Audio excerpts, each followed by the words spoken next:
Tulog na, mahal ko.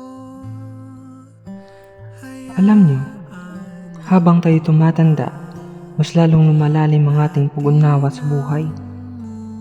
Unti-unti nating natutuklasan na hindi lahat ng bagay ay mananatili. Ang mga taong dati ay laging nariyan, minsan ay bigla na lang nawawala. May mga kaibigang unti-unting lumalayo, at may mga pangarap na kahit anong sikap mo ay hindi natutupad. Minsan napapaisip tayo kung saan tayo nagkulang o kung bakit bigla nagbagong lahat. Pero ganun talaga ang buhay. Binabago ng panahon, nagbabago ang damdamin, at wala tayong kontrol sa mga bagay na lumarating o nawawala.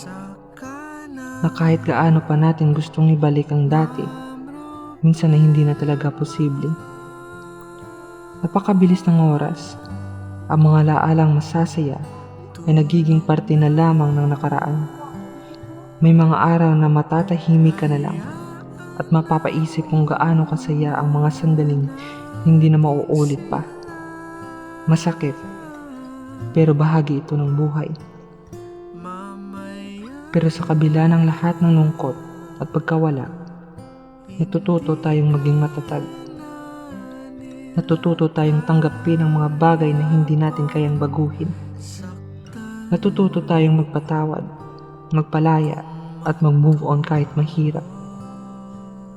At sa gitna ng lahat ng ito, natututo rin tayong hanapin ang saya sa maliliit na bagay. Oo, mahirap ang buhay, pero may liwanag pa rin sa bawat pagdilim.